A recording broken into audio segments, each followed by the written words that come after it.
Hello दोस्तों, Edvik classes पे मैं आप सभी का स्वागत करता हूं। मैं आपको पढ़ा रहा हूं हिंदी और हिंदी में पढ़ा रहा था संज्ञा, जो कि हो चुका है समाप्त। आज हम लोग एक नया टॉपिक पढ़ेंगे जिसका नाम है सर्वनाम। क्या पढ़ेंगे? सर्वनाम। सर्वनाम शुरू करने से पहले आप लोगों से एक छोटा सा रिक्वेस्ट है कि जो लोग चैनल पे नए हैं कृपया वो चैनल को पहले तो सब्सक्राइब कर ले और पुराने वीडियो को यदि नहीं देखे हैं तो प्लेलिस्ट में चले जाए, वहाँ से जाके पुराने वीडियो को देख लें और इसके बाद यहाँ देखना शुरू करें। और प्लेलिस्ट में भी यदि नहीं जाना चाहते हैं तो आई बटन पर क्लिक करके वहाँ से हमारे पुराने वीडियो को देख सकते हैं। और आप सभी लोगों से रिक्वेस्ट है कि ज़्यादा से ज़्यादा लाइक शेयर एंड कमेंट करते रहिए। आइए शुरू करते हैं सर्वनाम। अब देखिए, सर्वनाम में अगर हम तोड़ेंगे तो हमें दो चीज़ें मिलेगा, एक तो सर्व और दूसरा क्या मिलेगा तो कहेंगे नाम। सर्व के अर्थ की बात करें तो सर्व का मतलब जो होता है वो होता है सभी। नाम मतलब कहेंगे नाम।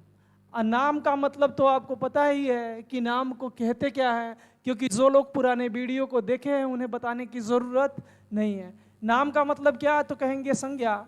अब बताओ, हम पढ़ रहे हैं क्या तो कहेंगे सर्वनाम। तो क्या नाम होना चाहिए तो कहेंगे नहीं सर, नाम के बदले। नाम के क्या होगा? बदले जो आएगा उसे हम क्या बोलेंगे? सर्वनाम। देखिए, वे संज्ञा शब्द वे शब्द जो संज्ञा के बदले आए, वे शब्द जो किसके? संज्ञा के बदले यानी कि नाम के बदले आते हैं, उन्हें हम कहते क्या है? सर्वनाम। बात समझ में आई कि नहीं? वे शब्द जो संज्ञा के बदले आते हैं उन्हें हम क्या बोलेंगे? सर्वनाम। तो आइए परिभाषा लिख लेते हैं। वे शब्द जो संज्ञा के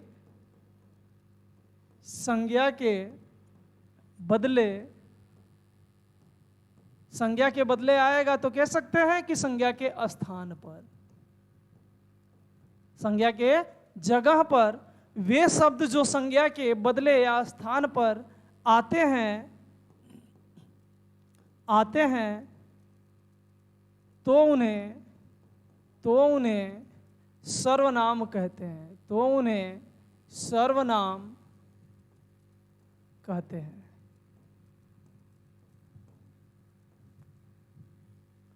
देखिए, परिभाषा क्या कह रहा है कि वे शब्द जो संज्ञा के बदले या स्थान पर आते हैं उन्हें हम सर्वनाम कहते हैं। इतनी बात तो समझ में आ गई कि जो सर्वनाम होगा वो किसकी जगह आएगा तो कहेंगे संज्ञा की जगह आएगा। इतनी बात क्लियर है? तो सबसे पहले लीजिए आप लोग स्क्रीनशॉट, फिर चलते हैं आगे।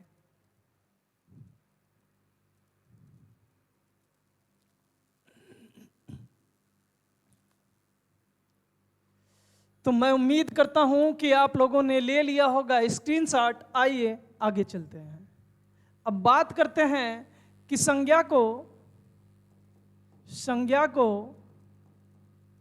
ऐसी आवश्यकता क्यों पड़ी?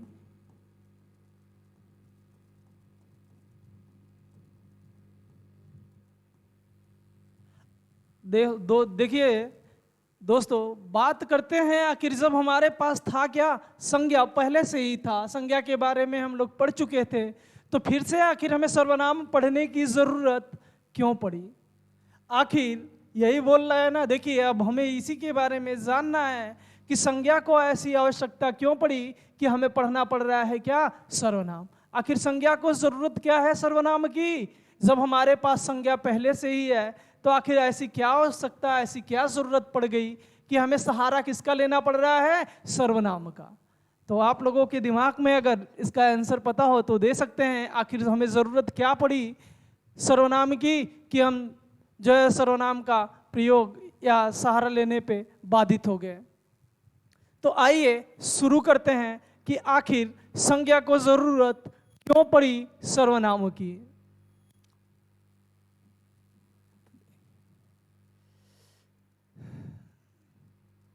जब एक ही वाक्य में एक ही वाक्य में एक से अधिक बार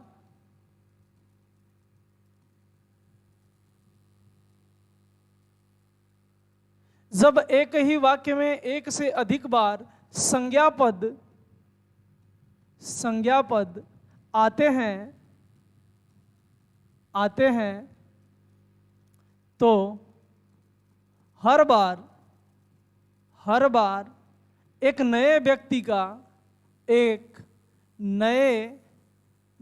का भ्रम पैदा करते हैं। एक नए व्यक्ति का भ्रम पैदा करते हैं। देखिए, जब एक ही वाक्य में एक से अधिक बार आ जाए क्या संज्ञा पद, तो हर बार एक नए व्यक्ति का हमारे सामने क्या उत्पन्न कर देते हैं, तो कहेंगे भ्रम पैदा कर देते हैं,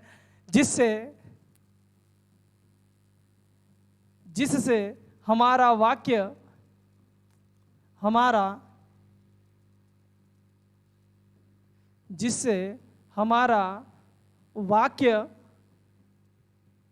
अस्पष्ट हो जाता है।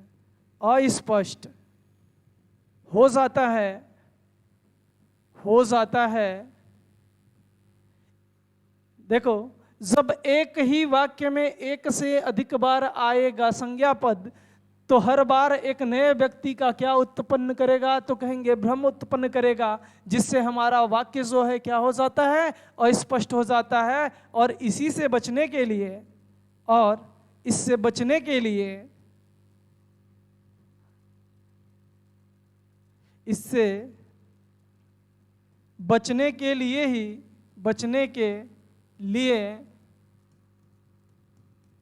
हम सर्वनाम का प्रयोग करते हैं। हम सर्वनाम का प्रयोग करते हैं।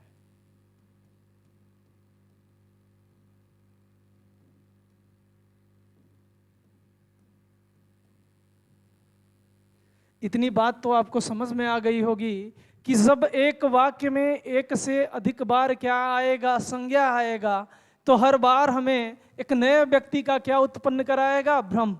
जब भ्रम होगा तो हमारा वाक्य क्या हो जाएगा, अस्पष्ट हो जाएगा। जब स्पष्ट हो जाएगा तो जाहिर सी बात है वाक्य हमारा क्या गलत हो जाएगा। अब वाक्य हमारा अस्पष्ट न हो, इसी के लिए हम जो है प्रयोग किसका कर देते हैं, तो कहेंगे सर्वनाम का प्रयोग कर देते हैं। बात समझ में आई कि नहीं? आ गई तो स्क्रीनशॉट ले लीजिए, नहीं आई है तो भी स्क्रीनशॉट ले लीजिए। बाकी सब उदाहरण देखेंगे तो खुद ही पता चल जाएगा। तो सबसे पहले स्क्रीनशॉट लीजिए।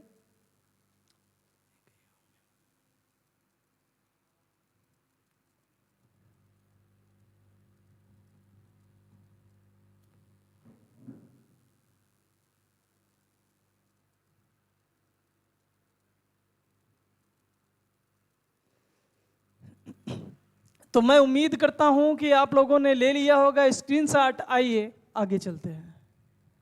अब बात करते हैं उदाहरण की। जैसे अभी जो हम नियम पढ़े, नियम क्या कहता है कि जब एक ही वाक्य में एक से अधिक बार आएगा संज्ञा पद, तो हर बार एक नए व्यक्ति का भ्रम उत्पन्न करेगा, जिससे हमारा वाक्य क्या हो जाएगा, तो कहेंगे अस्पष्ट हो जाएगा। और इससे बचने के लिए हम प्रयोग करेंगे सर्वनाम का। बात समझ में आ गई है? तो एक उदाहरण लेते हैं। राम ने कहा राम ने कहा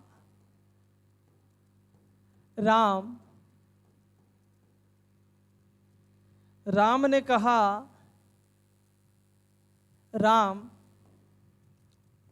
कल आएगा। अब देखिए, राम ने कहा राम कल आएगा, ये वाक्य देखिए यहां पे राम कितनी जगह आया, तो कहेंगे 2 बार। कितनी बार आया है यहाँ पे, तो कहेंगे 2 बार आया है। अब देखिए राम क्या है, तो कहेंगे राम जो है संज्ञा है। राम क्या, तो कहेंगे संज्ञा है। यहाँ पे भी राम है, और राम क्या, तो कहेंगे संज्ञा। राम क्या है, संज्ञा है। संज्ञा का मतलब बार बार बताया क्या होता है, तो कहेंगे नाम। अब देखिए संज्ञा कितने बार आया, कितनी बार आया, तो कहेंगे 2 बार यहाँ पे आया है। अब एक बार वाक्य पढ़ के देखिए, तो राम ने कहा राम कल आएगा। यहां हमें ये नहीं पता चल रहा है कि राम एक है कि 2 है। अगर एक है तो खुद के बारे में बात कर रहा है कि किसी और राम के बारे में बात कर रहा है। भ्रम उत्पन्न हो रहा है कि नहीं आपको? कुछ लोग पढ़ेंगे, यहां देखो, अगर हम राम की बात करें तो यहां राम कितना है, तो कहेंगे यहां राम एक ही है, एक है।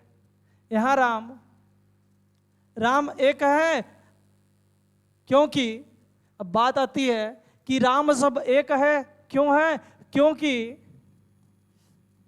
क्योंकि राम स्वयं के बारे में बात कर रहा है। राम स्वयं के बारे में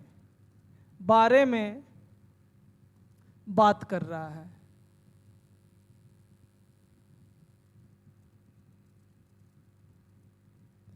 यहां राम की हम बात करें तो राम कितना है, दिख रहे हैं 2, लेकिन राम कितना है एक्चुअल में देखे तो सही मायने में तो कहेंगे एक है। अब बात आती है एक है तो क्यों है? क्योंकि राम खुद के बारे में बात कर रहा है। राम खुद कह रहा है खुद के लिए कि राम ने कहा राम, मतलब वो ये राम कल आएगा। अब देखो बात समझ में आई कि नहीं? लेकिन हमारा राम यहाँ पे चाहे एक हो चाहे कितना हो, 2 हो, हमारा वाक्य क्या हो रहा है, तो कहेंगे अस्पष्ट हो रहा है। हमारा वाक्य क्या है? अस्पष्ट है। क्यों? क्योंकि ये जो राम है दूसरा वाला आया है, हमेशा एक नए व्यक्ति का क्या कर रहा है? भ्रम उत्पन्न कर रहा है। भ्रम उत्पन्न करने का रीजन मैं बता दिया। क्यों क्या है? तो कहेंगे संज्ञा यहाँ पे 2 बार आया है। राम शब्द कितनी बार? तो कहेंगे 2 बार। अब आइए चर्चा करते हैं इस पे भी। यहां राम एक हो चाहे 2 हो,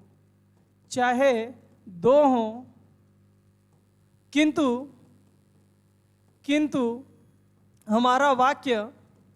हमारा वाक्य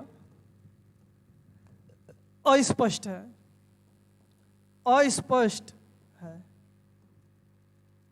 है कि नहीं?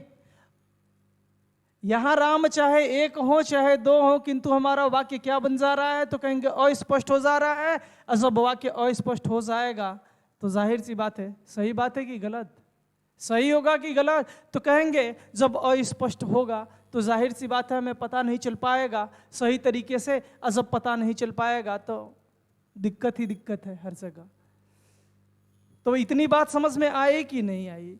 जब किसी वाक्य में एक से अधिक बार आ जाएगा संज्ञा पद तो वाक्य हो जाएगा आपका अशुद्ध, गलत, अस्पष्ट। बात समझ में आई कि नहीं? और इसी से बचने के लिए हमें जरूरत किसकी पड़ती है? तो कहेंगे सर्वनाम की जरूरत पड़ती है। पहले स्क्रीनशॉट ले लो फिर दिखाता हूं। तो दोस्तों मैं उम्मीद करता हूं कि आप लोगों ने ले लिया होगा स्क्रीनशॉट। आइए दिखाता हूं इसी पे सर्वनाम का प्रयोग करके। इसी वाक्य को अगर हम कहें राम ने कहा मैं कल आऊंगा।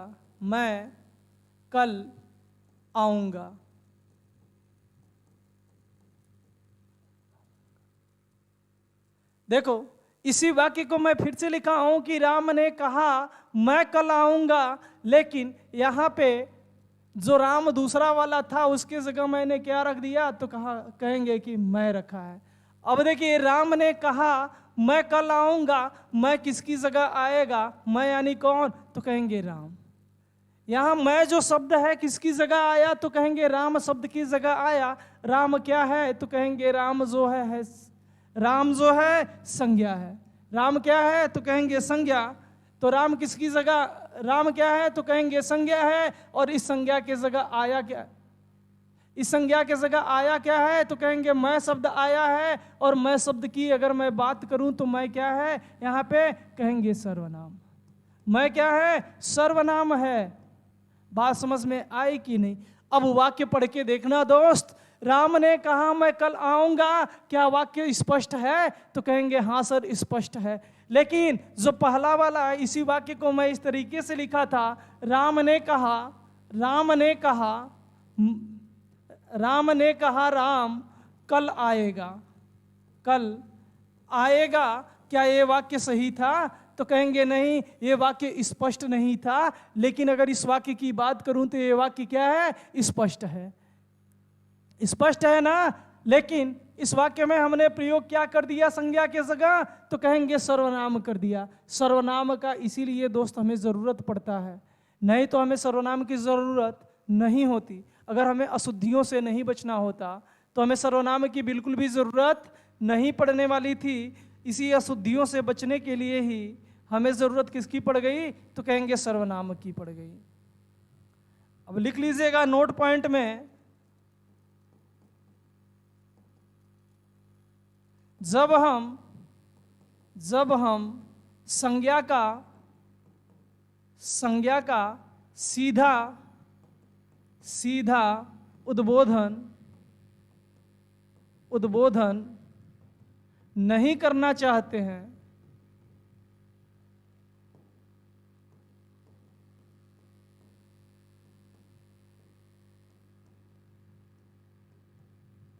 तो वहां सर्वनाम का प्रयोग करते हैं, तो वहां सर्वनाम का प्रयोग करते हैं। बात समझ में आई कि नहीं? जब हम संज्ञा का क्या नहीं करते, सीधा उद्बोधन नहीं करना चाहते हैं, तो वहां हम किसका प्रयोग करते हैं? तो कहेंगे सर्वनाम का प्रयोग करते हैं। इसका लीजिए आप स्क्रीनशॉट। उद्बोधन यहाँ लिखा होगा तो कुछ लोगों को आ रहा होगा, समस्या हो रहा होगा। तो उद्बोधन का मतलब होता है बोलना। जब हम संज्ञा को सीधा नहीं बोलना चाहेंगे तब वहां हम किसका प्रयोग करते हैं? तो कहेंगे सर्वनाम का। तो स्क्रीनशॉट ले लीजिए, फिर आगे चलते हैं।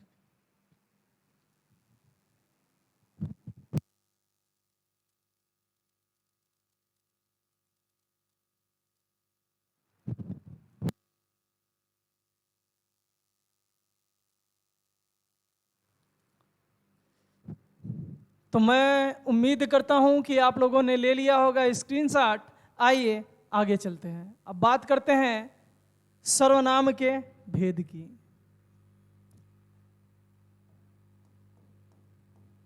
सर्वनाम के भेद।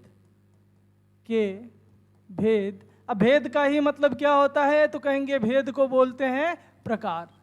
अब अगर आपसे कोई पूछे कि बताओ सर्वनाम के कितने भेद, तो आइए इस बारे में भी जिक्र करते हैं। कितने? अगर आपसे कोई पूछे कि सर्वनाम के कितने भेद, तो देखो स में कितनी मात्रा? तो कहेंगे एक मात्रा। व में इस पे कितनी मात्रा? तो कहेंगे इस पे दो मात्रा है। दो को क्या लिखते हैं? तो कहेंगे गुरु। इसको क्या बोलते हैं? तो कहेंगे लघु। ये लघु का चिन्ह है, गुरु का चिन्ह है। इसमें भी कितनी मात्रा? तो कहेंगे दो मात्रा। अब मोह में कितनी मात्रा? तो कहेंगे एक मात्रा। जोड़ दीजिए, गुरु का मतलब कितना? दो। तो एक, दो एक तीन, तीन दो पाँच, एक छः। आपसे यदि कोई पूछे कि बताओ सर्वनाम के कितने भेद या प्रकार हैं, तो उससे बता देना कि सर्वनाम के 6 भेद हैं। 6 भेद या 6 प्रकार हैं। कोई आपसे पूछे तो बता देना उससे। अब बात करते हैं इस 6 में कौन कौन है। तो एक को बोलते हैं पुरुषवाचक सर्वनाम। पुरुषवाचक सर्वनाम। पुरुषवाचक सर्वनाम। दूसरा बात करें तो दूसरे को बोलते हैं निजवाचक सर्वनाम। निजवाचक सर्वनाम।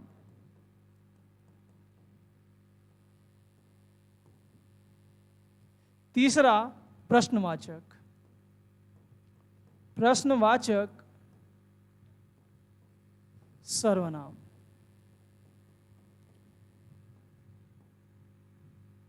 चौथा निश्चयवाचक। निश्चयवाचक सर्वनाम। पांचवा जो हम लोग सर्वनाम पढ़ेंगे उसका नाम है अनिश्चयवाचक सर्वनाम। अनिश्चयवाचक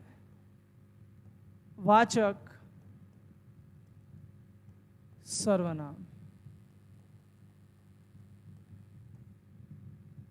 बात करते हैं छठे सर्वनाम की, तो छठवां को बोलते हैं संबंधवाचक सर्वनाम। संबंधवाचक सर्वनाम।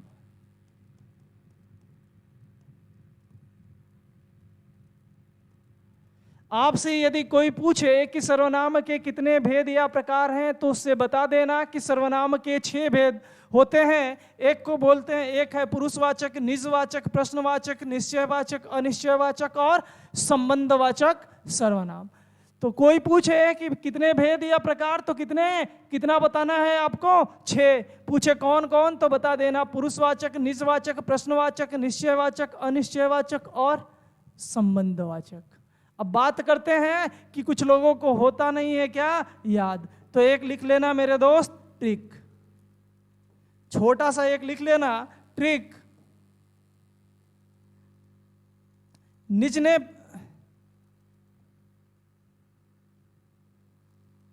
पुरुष ने निज से, पुरुष ने निज से प्रश्न कर अनिश्चित संबंधों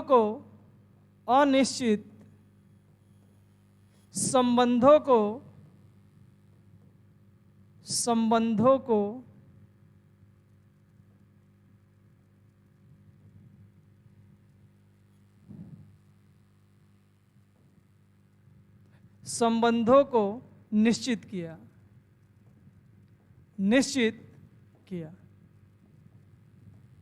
ट्रिक कह रहा है कि पुरुष ने निश्चय प्रश्न कर अनिश्चित संबंधों को क्या किया, तो कहेंगे निश्चित किया। यहां पे क्या आया, तो कहेंगे पुरुष आया। क्या आया? पुरुष आया है। तो पुरुष से कौन सा सर्वनाम, तो कहेंगे पुरुष से पुरुषवाचक सर्वनाम। पुरुष से कौन सा सर्वनाम, तो कहेंगे पुरुषवाचक सर्वनाम। यहाँ पे क्या लिखा है, तो कहेंगे निज लिखा है। निज से कोई पूछे कौन सा सर्वनाम, तो बता देना निजवाचक सर्वनाम। प्रश्न, यहाँ क्या लिखा है, प्रश्न कर, तो क्या आया, प्रश्न। प्रश्न से कौन सा सर्वनाम, तो कहेंगे प्रश्नवाचक सर्वनाम। यहाँ क्या आया, तो अनिश्चित आया। अनिश्चित से कौन सा, अनिश्चयवाचक। यहाँ पे क्या आया है, तो कहेंगे संबंध आया है। और संबंध से कौन सा सर्वनाम, तो कहेंगे संबंधवाचक। यहाँ पे क्या आया, तो कहेंगे निश्चित आया। निश्चित से कौन सा, निश्चयवाचक। बात समझ में आई कि नहीं? सर्वनाम के कितने भेद, तो कहेंगे 6 भेद है। एक प्रश्नवाचक, दूसरा निजवाचक, तीसरा प्रश्नवाचक, चौथा निश्चय और पांचवा अनिश्चय और छठा क्या, संबंधवाचक। ट्रिक क्या कहता है कि पुरुष ने निज से प्रश्न कर अनिश्चित संबंधों को क्या किया, तो निश्चित किया। पुरुष का मतलब क्या, तो कहेंगे पुरुषवाचक सर्वनाम। निज का मतलब क्या, तो कहेंगे निजवाचक। प्रश्न का मतलब क्या, तो कहेंगे प्रश्नवाचक। अनिश्चय का मतलब क्या, तो कहेंगे अनिश्चयवाचक सर्वनाम। संबंध का मतलब क्या, तो कहेंगे संबंधवाचक। और निश्चय क्या लिखा है, निश्चित। निश्चित का मतलब क्या, तो कहेंगे निश्चयवाचक सर्वनाम। ये रहे सर्वनाम के कितने भेद, तो कहेंगे 6 भेद। ट्रिक भी आपको मिल गया। तो आप सबसे पहले लीजिए स्क्रीनशॉट, फिर चलते हैं आगे। ले लीजिए आप लोग स्क्रीनशॉट।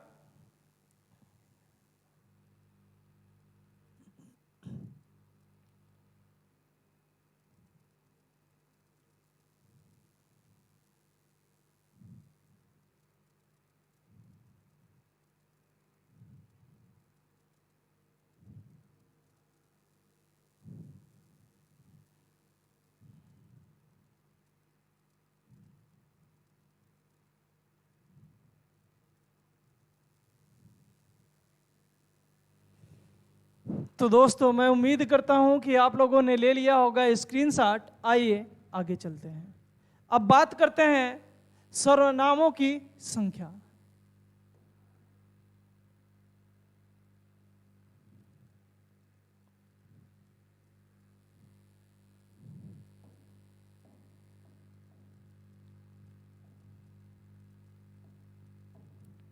बात करते हैं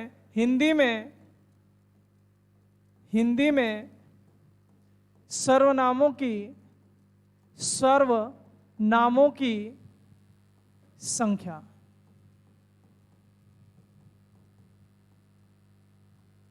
अगर आपसे कोई पूछे कि बताओ हिंदी में सर्वनामों की संख्या कितनी है, तो उससे बता देना कि हिंदी में सर्वनामों की संख्या 11 है। कितनी? तो कहेंगे 11। यदि आपसे कोई पूछे कि हिंदी में सर्वनाम के भेद या प्रकार कितने हैं, जब पूछे आपसे क्या भेद या प्रकार, तो उससे बता देना कितना? 6।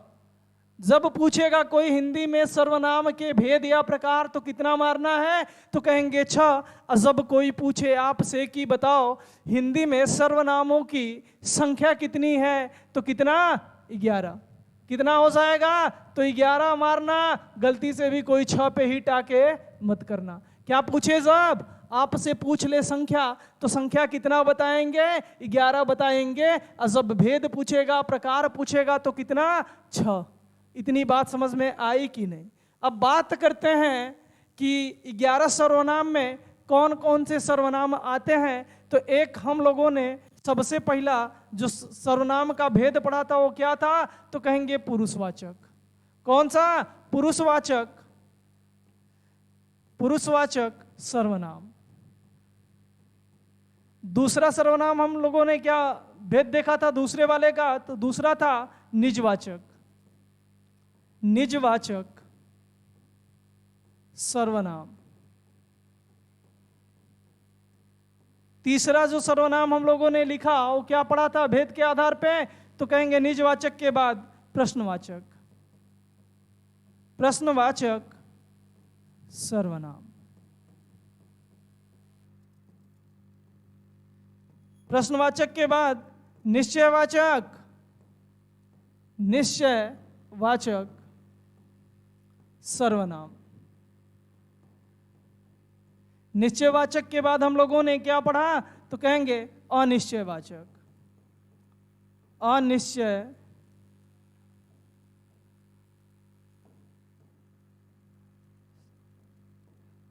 वाचक सर्वनाम। इसके बाद बात करें तो क्या, तो कहेंगे संबंधवाचक।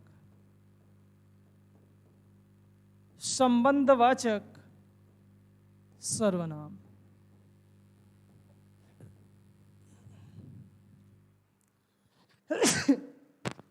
देखिए हिंदी में सर्वनामों की आपसे पूछ ले क्या संख्या, तो जब पूछेगा आपसे संख्या तो उससे बता देना कितना? 11। अब बात करते हैं इन 11 में आएगा क्या क्या।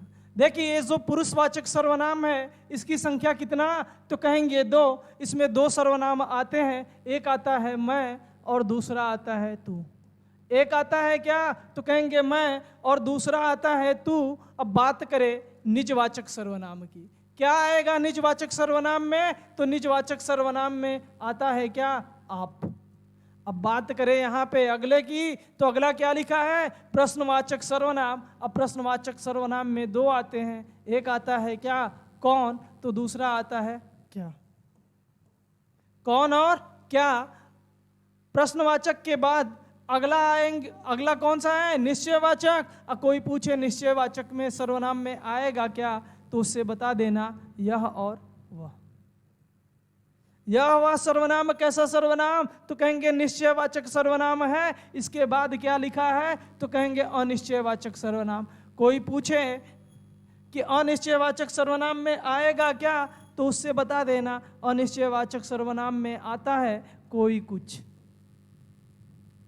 अब देखिए अगला सर्वनाम कौन सा है, तो कहेंगे संबंधवाचक सर्वनाम है। संबंधवाचक सर्वनाम की बात करें तो इसकी भी संख्या कितनी, तो कहेंगे 2। एक होता है जो और दूसरा होता है क्या, तो बोलेंगे सो। जो सो। अब देखो पुरुषवाचक में क्या आएगा, तो मैं तू। निजवाचक सर्वनाम की बात करें तो निजवाचक सर्वनाम में क्या आता है, तो कहेंगे आप आता है। तीसरा बात करें प्रश्नवाचक सर्वनाम की, तो प्रश्नवाचक सर्वनाम में क्या आएगा? कौन और क्या। निश्चयवाचक में क्या आता है, तो कहेंगे यह वह। कोई पूछे यह वह कैसा सर्वनाम, तो उससे बता देना निश्चयवाचक सर्वनाम। अनिश्चय में क्या आएगा, तो कहेंगे कोई और कुछ। अब बात करें संबंधवाचक सर्वनाम की, तो संबंधवाचक सर्वनाम में क्या आता है, तो कहेंगे जो और सो। अब इसको गिन लो, ये कितना है, तो कहेंगे 2, एक 3, एक 4, एक 5, 6, 7, 8, 9, 10 और 11। टोटल आपसे पूछ ले सर्वनामों की संख्या तो बता देना संख्या कितनी है, तो कहेंगे 11 है। कोई पूछे सर्वनाम के भेद या प्रकार तो उससे बता देना कितना, 6 है। अभी हम लोग डिटेल में चर्चा करेंगे कि कैसे क्वेश्चन कितने तरीके से सर्वनाम में क्वेश्चन पूछता है। अभी 6 भेद को एकदम पार्ट वाइज करके एक एक पढ़ा जाएगा दोस्त। यकीन मानना, अगर सर्वनाम यहाँ से पढ़ लिए, अब पढ़ने के बाद आप प्रैक्टिस करने जाएंगे तो एक भी मैं गारंटी देता हूं कि क्वेश्चन बायल नहीं जाने वाला है, पूरा का पूरा 100 आउट ऑफ 100% बन जाएगा। तो सबसे पहले आप लो स्क्रीनशॉट, फिर चलते हैं आगे।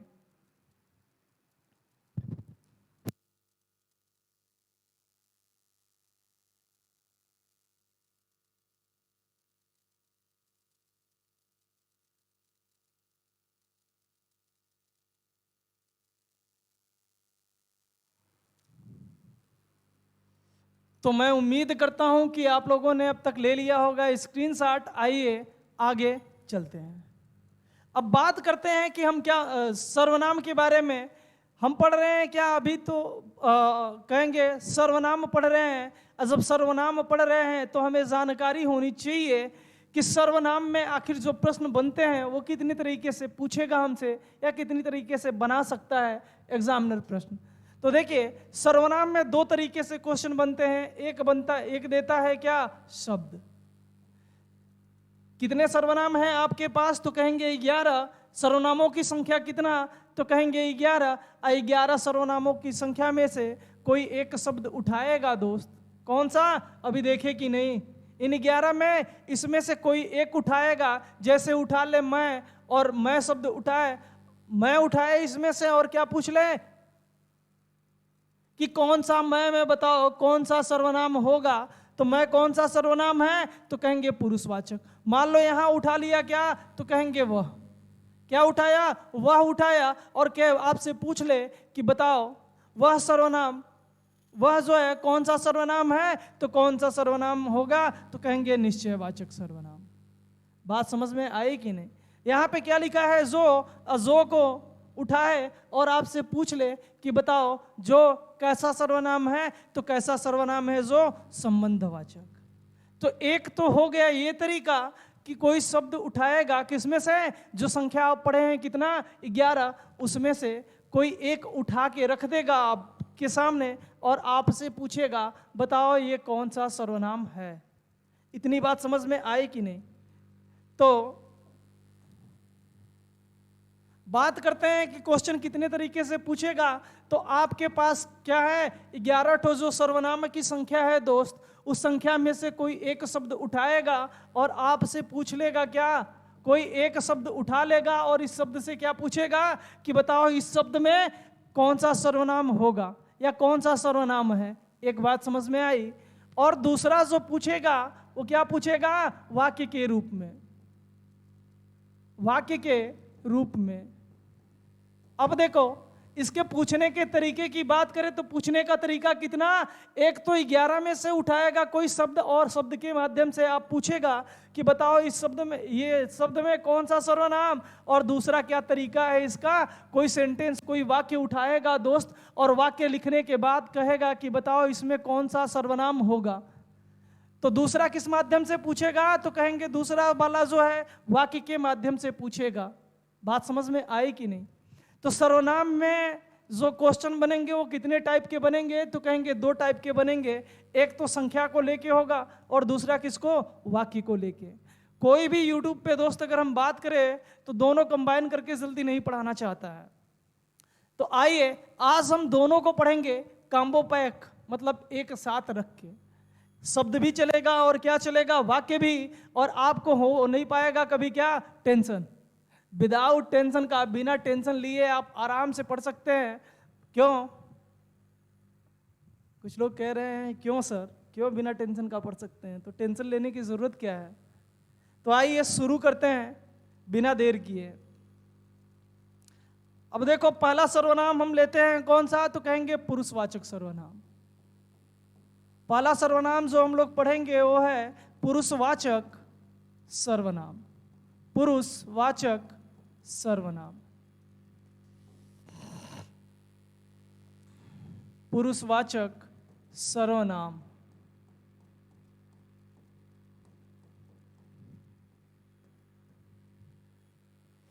पहला कौन सा पढ़ा जाएगा? तो पुरुषवाचक सर्वनाम हम लोग सबसे पहले पढ़ेंगे। अब बात करते हैं तीनों को, अगर हम अलग अलग देखें तो क्या लिखा है? तो कहेंगे यहाँ पे लिखा है पुरुष, फिर क्या है? वाचक, फिर क्या है? तो कहेंगे सर्वनाम। इतनी बात तो समझ में आ गई होगी। अब बात करते हैं पुरुष के भाव की। जो पुरुष का भाव होता है, पुरुष का भाव क्या होगा? तो कुछ लोग बोलेंगे कि सर पुरुष का भाव तो होता है आदमी। पुरुष का भाव क्या होता है? आदमी। अब बताओ, जब आदमी आएगा तो औरत आए, स्त्री आएगी कि नहीं? जब आदमी होगा तो स्त्री होगी कि नहीं? कहते हैं ना, हर कामयाब इंसान के पीछे एक स्त्री का हाथ होता है। और जब ये है तो इनकी अर्धांगिनी तो जाहिर सी बात है कि आएंगी ना। क्यों? आना तो स्वाभाविक है, क्योंकि हर इंसान, कामयाब इंसान के पीछे किसका हाथ होता है? तो कहेंगे एक स्त्री का हाथ होता है। तो पुरुष का भाव क्या होगा? तो कहेंगे आदमी। और जब आदमी आएगा तो स्त्री तो पक्का आएगी, बिना उसके काम चलने वाला नहीं है। इतना बात तो आपको पता है। लेकिन ये बताओ, जब आदमी आएगा या स्त्री आएगी, तो जाहिर सी बात है उस आदमी और स्त्री का कुछ न कुछ क्या होगा? तो कहेंगे कुछ न कुछ क्या होगा? नाम होगा। क्या होगा? नाम तो होगा ना इन दोनों में से किसी, इन दोनों का कुछ न कुछ। तो कहेंगे हाँ, नाम को ही हम बोलते हैं क्या? तो कहेंगे संज्ञा। नाम को ही क्या बोलते हैं? संज्ञा बोलते हैं। अब बताओ दोस्त, हम पढ़ रहे हैं क्या? तो कहेंगे सर्वनाम। क्या पढ़ रहे हैं? सर्वनाम पढ़ रहे हैं। अगर यहाँ पे संज्ञा आ जाएगा तो फिर सर्वनाम का कुछ मतलब होगा? तो कहेंगे सर्वनाम का मतलब नहीं होगा। तो जाहिर सी बात है, यहाँ पे जो नाम या संज्ञा आएगा वो क्या होना चाहिए? नहीं होना चाहिए। नहीं होना चाहिए क्या? तो बोलेंगे नाम या संज्ञा। नाम या संज्ञा क्या? नहीं होना चाहिए।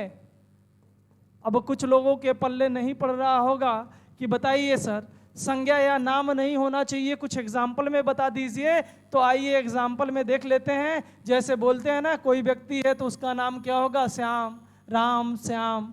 कोई लड़की है तो उसका क्या नाम हो सकता है? सीता, गीता, सीता, मीना, गीता, कुछ भी। कोई स्त्री पुरुष होगा तो उसका क्या होगा? नाम होगा। लेकिन सर्वनाम यही कहता है इन सब का क्या नहीं होना चाहिए?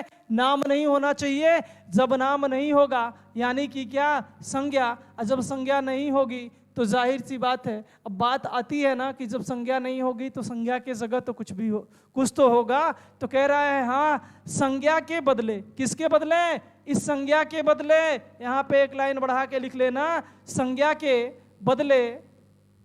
बदले जो सर्वनाम आएगा, जो सर्वनाम आएगा उसे पुरुषवाचक सर्वनाम कहेंगे। पुरुषवाचक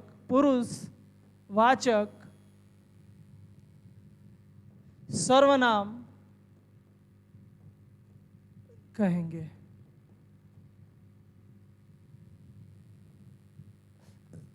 अब देखो, बात आ गई कि जब संज्ञा नहीं होगा, नाम नहीं होगा, तो संज्ञा के बदले जो सर्वनाम आएगा वो कौन सा सर्वनाम कहलाएगा?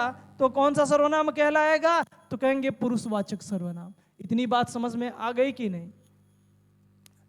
समझ में आ गई? सही सी बताना।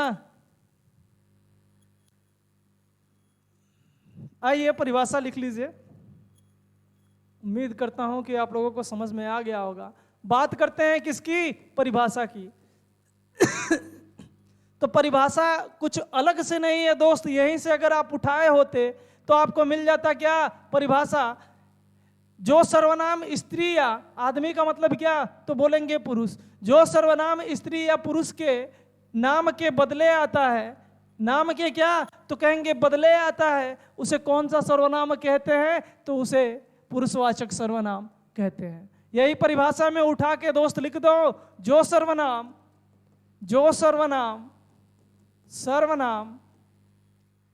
किसी स्त्री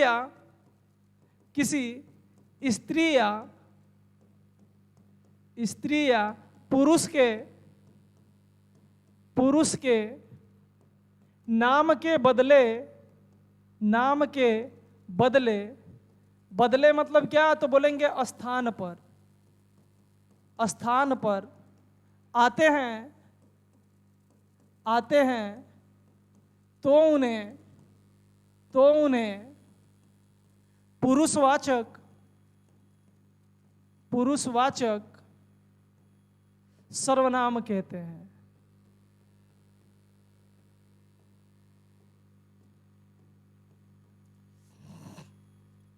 इतनी बात समझ में आई कि नहीं दोस्त? जो सर्वनाम स्त्री या पुरुष के नाम के बदले आएगा तो उसे हम कौन सा सर्वनाम कहेंगे? उसे पुरुषवाचक सर्वनाम कहेंगे दोस्त। लेकिन यहाँ पे एक लाइन हमेशा अपने दिमाग में, जो भी बेस बताऊंगा उसमें हमेशा आपको हिंट में कितना लाइन दूंगा? एक लाइन। इस लाइन को हमेशा दिमाग में सजो के रखना दोस्त अच्छे से, क्योंकि जब हम पढ़ेंगे क्या, वाक्य को, क्या पढ़ेंगे? वाक्य सॉल्व करना। तो जब भी आपको वाक्य सॉल्व करना होगा दोस्त, तो जरूरत किसकी पड़ेगी? इस लाइन की। तो जो पुरुषवाचक सर्वनाम है दोस्त, वो संज्ञा के क्या आएगा? बदले आएगा। जो सर्वनाम संज्ञा के बदले आए उसे कौन सा सर्वनाम कहेंगे? पुरुषवाचक। आपको परिभाषा याद रखने की जरूरत नहीं है दोस्त, बस इसमें से एक लाइन याद रखना कि वह सर्वनाम जो संज्ञा के क्या हो, बदले आए, उसे कौन सा सर्वनाम? पुरुषवाचक सर्वनाम कहेंगे। बात समझ में आई कि नहीं? आ गई तो स्क्रीनशॉट लीजिए, फिर आगे चलते हैं।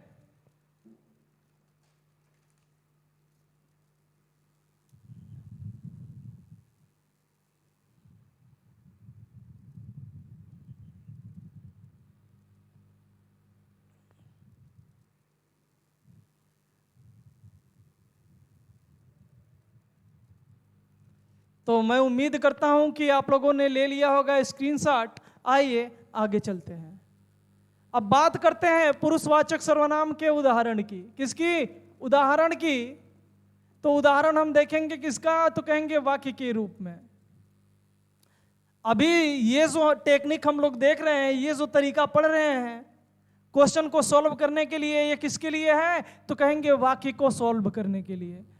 जो वाक्य के रूप में आपसे पूछेगा क्या? सर्वनाम। उस सर्वनाम को बताने के लिए या सॉल्व करने के लिए किस रूप वाले को? वाक्य के रूप वाले को। ये जो पढ़ रहे हैं ये तरीका है। किसको सॉल्व करने के लिए? तो कहेंगे वनली वनली किसको? वाक्य के रूप में जो पूछेगा आपसे प्रश्न सर्वनाम का, उसको सॉल्व करने के लिए हम पढ़ रहे हैं। बात समझ में आई कि नहीं आई? तो देखिए, अब देखते हैं कुछ उदाहरण। तो कह रहा है कि उदाहरण ले ले, राम आगरा गया,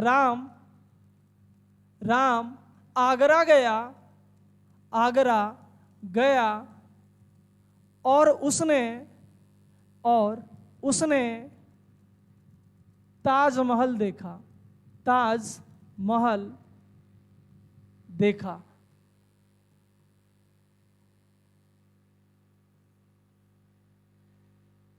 राम आगरा गया और उसने ताजमहल देखा। उसने यानी यहां पे देखिए, राम आगरा गया और उसने क्या आया?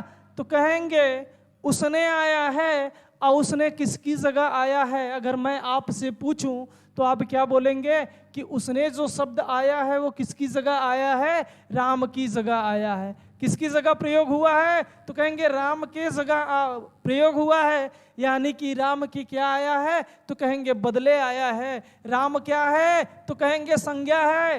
राम यहाँ क्या? तो कहेंगे संज्ञा है। और ये जो उसने शब्द आया है, क्या ये संज्ञा के साथ आया है कि संज्ञा के बदले? तो कहेंगे ये जो उसने शब्द है वो संज्ञा के क्या आया है? बदले में आया है। तो बताइए, जब उसने संज्ञा नहीं है तो है क्या? तो कहेंगे उसने तो सर्वनाम है। उसने क्या है? सर्वनाम है। अब बताइए, अभी नियम हम लोगों ने क्या पढ़ा कि जो सर्वनाम किसके बदले आए? संज्ञा के बदले आए, उसे कौन सा सर्वनाम बोलेंगे? तो कौन सा? पुरुषवाचक सर्वनाम।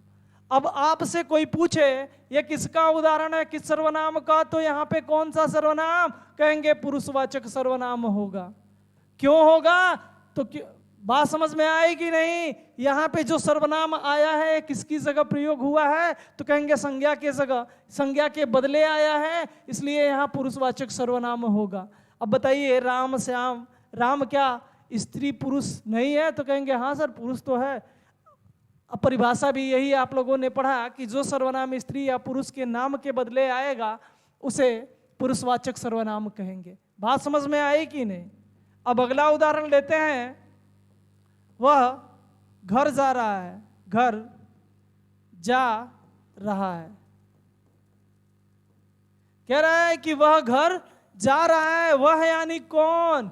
वह शब्द जो है किसकी जगह आया है? तो कहेंगे वह जो आया है वह संज्ञा के जगह आया है, संज्ञा के बदले आया है। यहाँ पे संज्ञा दोस्त कुछ भी हो सकती थी कि नहीं?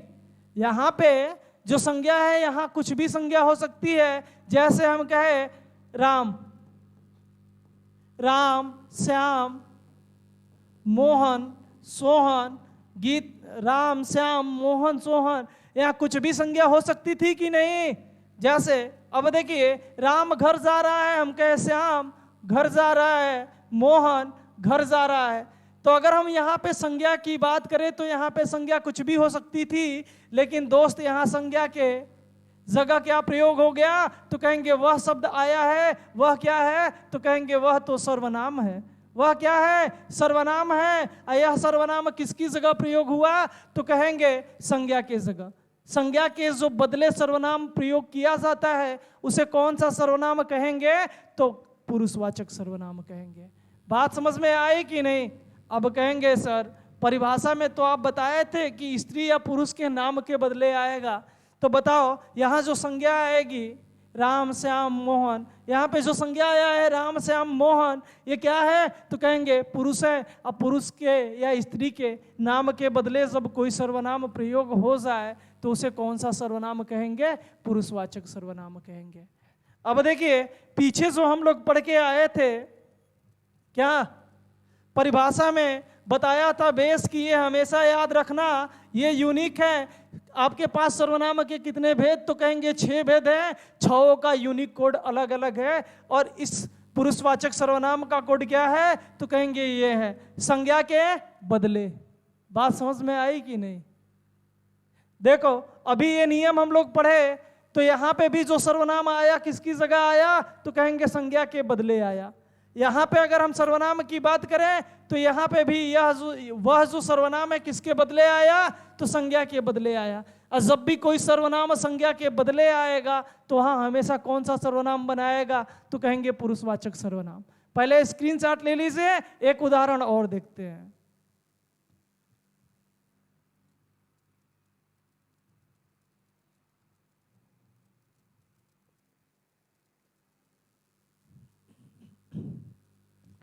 तो मैं उम्मीद करता हूं कि आप लोगों ने ले लिया होगा स्क्रीनशॉट।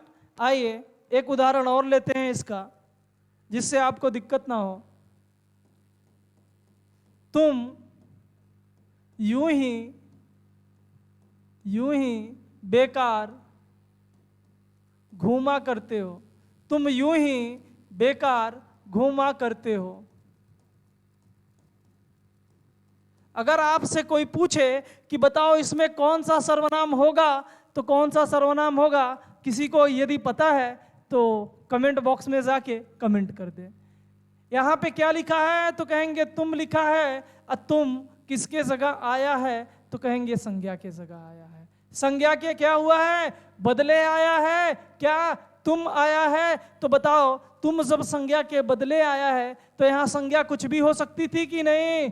मैं बोलूं विनय, विनय यूं ही बेकार घुमा करते हो। सही है वाक्य।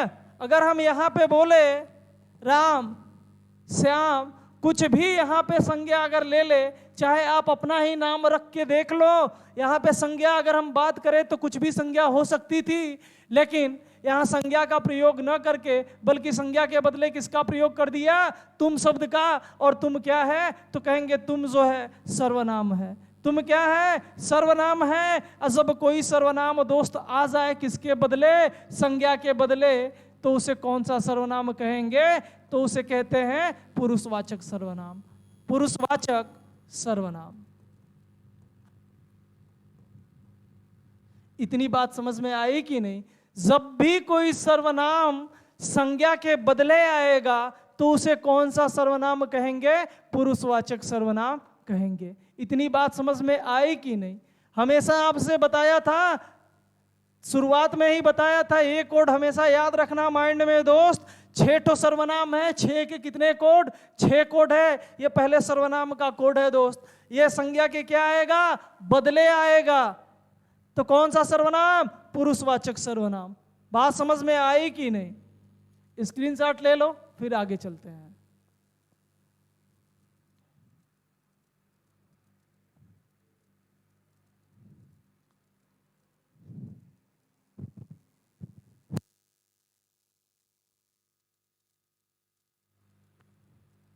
आइए आगे बात करते हैं। जो पुरुषवाचक सर्वनाम है इसके कितने भेद हैं?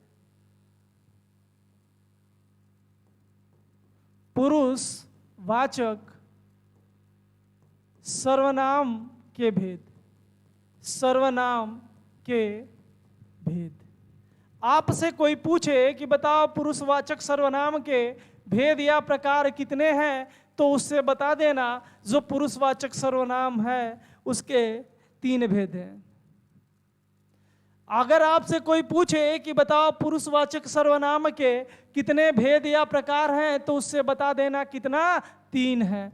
कोई पूछे कौन कौन, तो उससे बता देना एक का ना, उससे बता देना कि 3 हैं। कोई पूछे कौन कौन, तो बता देना एक है पुरुषवाचक सर्वनाम। एक पुरुषवाचक सर्वनाम और दूसरे को बोलते हैं, पुरुषवाचक सर्वनाम में ही पढ़ रहे हैं, सॉरी,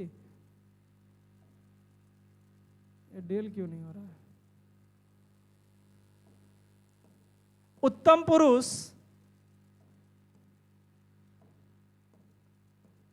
उत्तम पुरुष,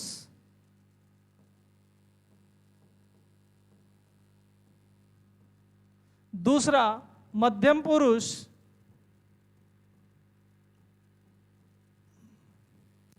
तीसरा जो होता है उसे बोलते हैं अन्य पुरुष। अन्य पुरुष,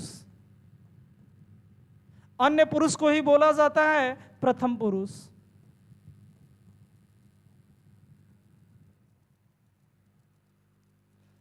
तो पुरुषवाचक सर्वनाम के कितने भेद या प्रकार होते हैं? तो कहेंगे 3 होता है। एक होता है उत्तम पुरुष, दूसरा मध्यम पुरुष और तीसरे को बोलते हैं अन्य पुरुष या प्रथम पुरुष। इतनी बात समझ में आई कि नहीं? आपसे कोई पूछे पुरुषवाचक सर्वनाम के भेद या प्रकार कितने, तो कितना?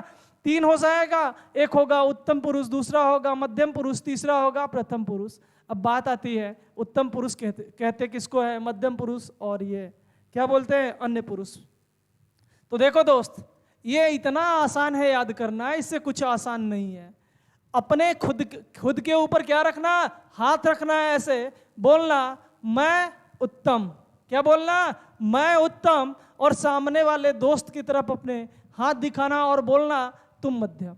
मैं उत्तम, तुम मध्यम। अब बाकी जितने बचेंगे सब कौन? अन्य पुरुष। मैं उत्तम, तुम मध्यम, बाकी जितने बचे सब कैसे? अन्य में आएंगे, अन्य पुरुष। मैं उत्तम पुरुष, तुम मध्यम पुरुष, बाकी सब प्रथम पुरुष। इतनी बात समझ में आई कि नहीं? जब भी भूलना दोस्त कि इसमें आएगा क्या क्या, तो खुद के ऊपर हाथ रखना, बोलना मैं उत्तम। अब देखो कुछ लोग बोल रहे हैं, बहुत गर्व महसूस कर रहे होंगे कि मैं उत्तम। क्यों दोस्त? क्योंकि कोई भी अपनी दही को नहीं कहता है कि मेरी दही क्या है? खट्टी है। इसलिए दोस्त खुद के ऊपर हाथ रखना और हमेशा क्या बोलना? मैं उत्तम। और सामने वाले की तरफ हाथ दिखाना, ऐसे बोलना तुम मध्यम। अब बाकी जितने बचे सब कैसे? तो कहेंगे अन्य। अन्य को ही बोलते हैं क्या? तो कहेंगे प्रथम। तो बात करते हैं कि उत्तम पुरुष में आएगा क्या? तो मैं या क्या हम। मैं या हम कैसा? तो कहेंगे उत्तम पुरुष। मैं या हम कैसा सर्वनाम है? तो कहेंगे उत्तम पुरुष का सर्वनाम है। कोई पूछे मध्यम पुरुष में कौन कौन सा सर्वनाम आएगा, तो उससे बता देना कि मध्यम में आता है तू। तू मत बोलना। क्या आएगा? तू। और क्या आएगा? तुम। और बताओ तुम मतलब यू। अंग्रेजी में तुमको क्या बोलते हैं? यू। और यू को हिंदी में सम्मान देने के लिए क्या बोलते हैं? तो कहेंगे आप। तू, तुम और आप कौन सा सर्वनाम है? तो कहेंगे मध्यम पुरुष का सर्वनाम है। तू, तुम कैसा सर्वनाम? तो कहेंगे मध्यम पुरुष का सर्वनाम। अब बात आती है कि अन्य पुरुष में कौन कौन से सर्वनाम आएंगे, तो इसमें 4 आते हैं, यह, वह, ए और वे। यह, वह, ए, वे कैसे सर्वनाम है? तो कह देना अन्य पुरुष के सर्वनाम है। बात समझ में आई कि नहीं आई इतनी? अब देखो, वही मैं बोला ना कि खुद के ऊपर हाथ रखना, बोलना कैसा? मैं उत्तम। मैं किस में आता है? तो कहेंगे उत्तम में। कोई पूछे कैसा सर्वनाम, तो ये बताने के लिए आपको तरीका बेस्ट होगा, खुद पे हाथ रखो, बोलो मैं उत्तम, सामने वाले पे बोल दो तुम मध्यम। देखो तुम किस में आ रहा है? तो कहेंगे मध्यम पुरुष में। अब बाकी जितने बचेंगे सब कैसे? अन्य। बात समझ में आई कि नहीं? आ गई ना? तो स्क्रीनशॉट लीजिए, फिर नहीं अभी रहने दीजिए। अब देखो, ये तो हमने देख लिया कि मैं, हम जो है उत्तम पुरुष का सर्वनाम है, तू, तुम और आप मध्यम पुरुष का, और अन्य पुरुष में यह, वह और ये, वे आएगा। और बात कर लेते हैं यहीं पे क्या? संख्या की। अगर आपसे कोई पूछ ले कि बताओ पुरुषवाचक सर्वनाम की संख्या कितना, सर्वनाम की संख्या की बात कर रहा हूं, जो पढ़ा था कितना बताया था? 11। कोई पूछे संख्या कितना है, तो बता देना 2 है। कोई पूछे कौन कौन, 2 संख्या कौन कौन है पुरुषवाचक का, तो बता देना एक होता है मैं, और दूसरा क्या है? तो बोलेंगे तू। इतनी बात समझ में आ गई होगी। अब देखो, जो मैं बताने जा रहा हूं वो ध्यान से समझना। यहां अभी बोर्ड पे मैं जितना लिखा हूं, इसमें से जो भी क्वेश्चन पूछेगा दोस्त, ये किसके लिए है? तो कहेंगे शब्द के लिए है।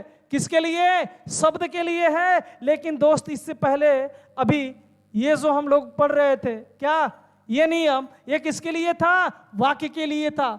तो बताया ना, सर्वनाम में हमेशा 2 तरीके के क्वेश्चन पूछेगा, और मैं दोनों तरीके को आपको अच्छे से पढ़ाऊंगा दोस्त। ये जो है किसके लिए है? जब वाक्य के रूप में आपसे पूछेगा सर्वनाम, तब के लिए ये सिस्टम काम करेगा। ये जो मैं पढ़ाया हूं आपको, ये जो पढ़ाया हूं अभी किसके लिए? सेंटेंस के लिए, वाक्य के लिए है। अभी सेंटेंस के लिए ये भी है। इसके बाद बात करूं तो ये जो यहाँ पे जितना भी लिखा है, ये किसके लिए? जब वाक्य के रूप में, शब्द के रूप में पूछेगा सर्वनाम आपसे तब। अब देखो शब्द के रूप में कैसे पूछेगा, यहाँ पे दिया है क्या? मैं लिखा है। पूछेगा बताओ मैं कैसा सर्वनाम, तो बता देना पुरुषवाचक सर्वनाम है। कोई पूछे बताओ तू कैसा सर्वनाम, तो बता देना उससे पुरुषवाचक सर्वनाम है। आपसे पूछे कि मैं बताओ कौन सा पुरुषवाचक सर्वनाम है, तो मैं कौन सा पुरुषवाचक सर्वनाम है, कहेंगे उत्तम पुरुष का है। पूछेगा हम कौन सा, किस पुरुष का सर्वनाम है, तो बता देना तुम, हम जो है उत्तम पुरुष का सर्वनाम है। आपसे यहाँ पे प्रश्न पूछेगा कि बताओ तू किस पुरुष का सर्वनाम, तो उससे बता देना तू जो है मध्यम पुरुष का सर्वनाम है। आपसे अगर पूछे कि बताओ तुम किस पुरुष का, तो बता देना उत्तम का। आपसे कोई पूछे कि बताओ आप जो है किस पुरुष का सर्वनाम है, तो उससे बता देना मध्यम पुरुष का। तू, तुम और आप किसका, तो कहेंगे मध्यम पुरुष का है। और मैं और हम किसका? उत्तम पुरुष का। अगर अन्य पुरुष की बात करें, यहाँ पे देखो क्या लिखा है, यह लिखा है। कोई पूछे यह लिख के कि बताओ यह जो है किस पुरुष का सर्वनाम है, क्या पूछेगा? किस पुरुष का सर्वनाम है, तो उससे बता देना अन्य पुरुष का। अन्य नहीं विकल्प में होगा तो क्या दिया होगा? प्रथम पुरुष दिया होगा। कोई पूछेगा वह कैसा सर्वनाम, कौन से पुरुष का, तो बता देना अन्य पुरुष का। कोई पूछे ये जो है किस पुरुष का सर्वनाम, तो बता देना अन्य पुरुष का। यहाँ पे क्वेश्चन पूछेगा क्या, कहेगा वे बताओ किस पुरुष का सर्वनाम है, तो बता देना अन्य पुरुष का। तो समझ गए कि नहीं? यहां से जितना भी क्वेश्चन बनेगा, किसी शब्द को इसमें से उठाएगा दोस्त और पूछ लेगा सर्वनाम।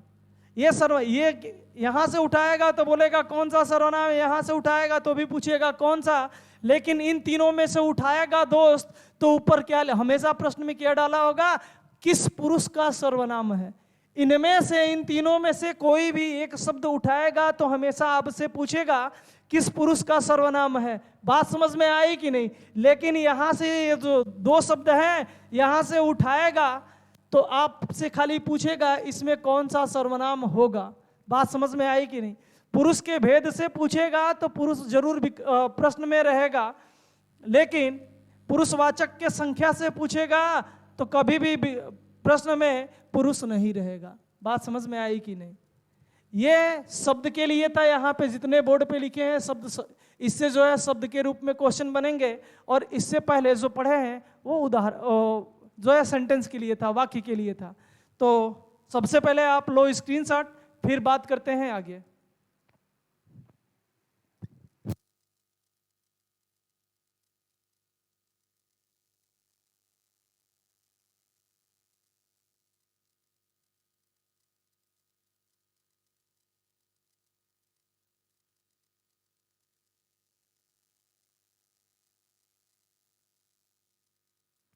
तो दोस्तों मैं उम्मीद करता हूं कि आप लोगों ने ले लिया होगा स्क्रीनशॉट। तो आज के लिए इतना ही, फिर मिलते हैं कल। और आप लोगों से रिक्वेस्ट है कि जो भी अभी तक चैनल को सब्सक्राइब नहीं किए हैं कृपया वो चैनल को सब्सक्राइब कर लें। और जो भी नए व्यक्ति देख रहे हैं वो पहले तो चैनल को सब्सक्राइब मारें, और इसके बाद प्लेलिस्ट से जो हमारे पुरानी वीडियो को नहीं देखे हैं कृपया करके वो प्लेलिस्ट में चले जाए, वहाँ से जाके पुरानी वीडियो को देख लें। और आप लोगों से दूसरा रिक्वेस्ट ये है कि ज़्यादा से ज़्यादा चैनल को लाइक शेयर एंड कमेंट करते रहिए दोस्त, जिससे मेरा एनर्जी लेवल बढ़ता रहे। आज के लिए बस इतना ही, धन्यवाद, जय हिंद, वंदे मातरम। फिर मिलते हैं कल।